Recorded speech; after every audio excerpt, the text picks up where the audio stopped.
Alkisah di sebuah desa terpencil di daerah Kalimantan Barat, Indonesia.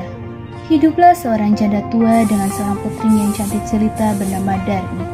Mereka tinggal di sebuah gubuk yang terletak di ujung desa.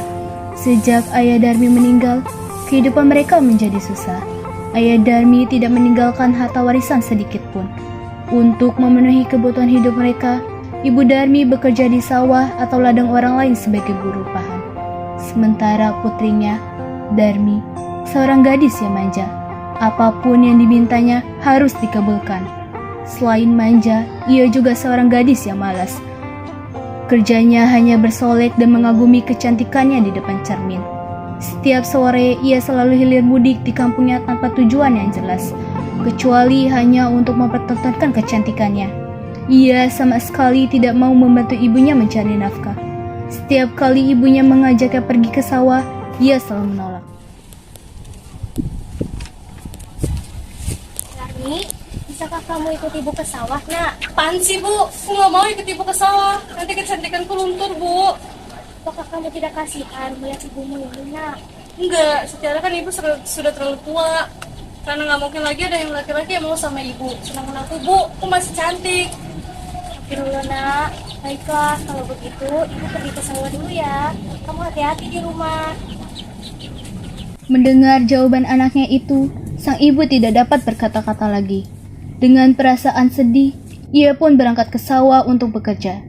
Sementara si Darmi tetap saja tinggal di gubuk, terus bersolek untuk mempercantik dirinya. Setelah ibunya pulang dari sawah, Darmi meminta uang upah yang diperoleh ibunya untuk dibelikan alat-alat kecantikan. Darmi, kamu di mana, nak? Ibumu ini sudah pulang.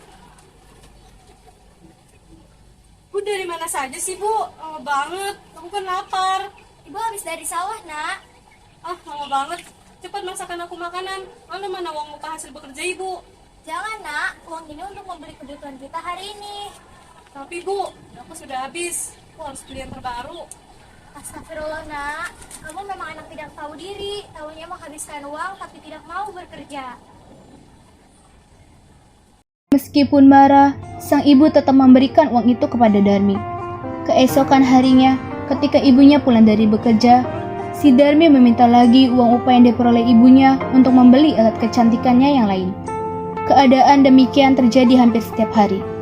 Pada suatu hari, ketika ibunya hendak ke pasar, Darmi berpesan agar dibelikan sebuah alat kecantikan. Tapi, ibunya tidak tahu alat kecantikan yang dia maksud.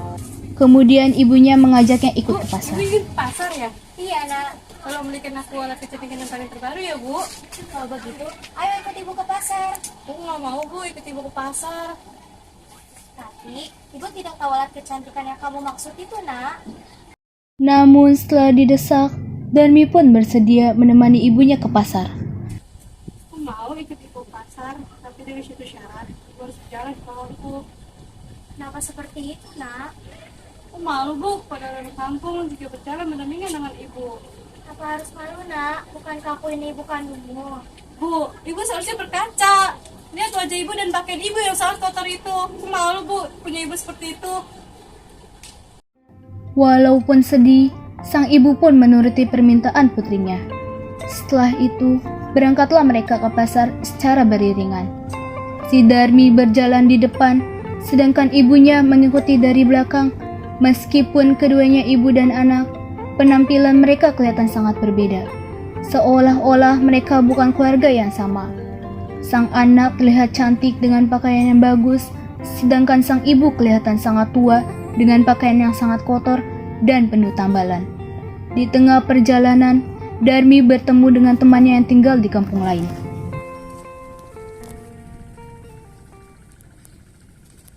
Hai Darmi, mau kemana kamu? Pasar. Lihat kamu makin cantik aja nih. Pasar dulu dong. Kan aku pakai alat kecantikan yang terbaru. Oh, lalu siapa yang di belakang kamu ini? Apakah ada ibumu? Di pembantuku. Baiklah, aku duluan ya. Ya. Laksana disambar petir, orang tua itu mendengar ucapan putrinya. Tapi, dia hanya terdiam sambil menahan rasa sedih. Setelah itu, keduanya pun melanjutkan perjalanan menuju ke pasar. Tidak berapa lama berjalan, mereka bertemu lagi dengan seseorang. Hai Darmi, mau kemana Lalu, kakak kamu tuh siapa? Di pembantuku. Oh, pembantumu. Sudah ya, aku duluan. Jawaban yang dilontarkan Darmi itu membuat hati ibunya semakin sedih. Tapi, sang ibu masih kuat menahan rasa sedihnya. Begitulah yang terjadi terus-menerus selama dalam perjalanan menuju ke pasar. Akhirnya, sang ibu berhenti, lalu duduk di pinggir jalan. Bu, kenapa? Ya Tuhan, ampunilah dosa hamba-Mu yang lemah ini. Hamba sudah tidak sanggup menghadapi sikap anak hamba yang durhaka ini. Berilah hukuman yang setimpal Saat kepadanya. kemudian, Darmi melihat mulut ibunya penuh tangis sambil mengadahkan kedua tangannya ke atas. Sang ibu tetap saja tidak menjawab pertanyaan anaknya. Dia tetap berdoa kepada Tuhan agar menghukum anaknya yang durhaka itu. Maafkan ibu nak. Beberapa saat kemudian, tiba-tiba langit menjadi mendung. Petir menyambar bulan dan suara buntut bergemuruh memakakan telinga. Hujan deras pun terjadi. Pelan-pelan, hati Darmi berubah menjadi batu. Darmi pun namun, apa hendak dibuat? Nasi sudah menjadi batu. Hukuman itu tidak dapat lagi dihindari. Perlahan-lahan, seluruh tubuh Darmi berubah menjadi batu. Perubahan itu terjadi dari kaki, badan, hingga kaki. Gadis durhaka itu hanya bisa menangis dan menangis menyesali perbuatannya. Sebelum kepala anaknya berubah menjadi batu, sang ibu masih melihat air menetes dari kedua mata anaknya. Semua orang yang lewat di tempat itu juga ikut menyaksikan peristiwa itu. Tidak berapa lama, cuaca pun kembali terang seperti sedia kala. Seluruh tubuh Darmi telah menjelma menjadi batu. Batu itu kemudian mereka letakkan di pinggir jalan bersandar ke tebing. Oleh masyarakat setempat, batu itu mereka beri nama Batu Menangis.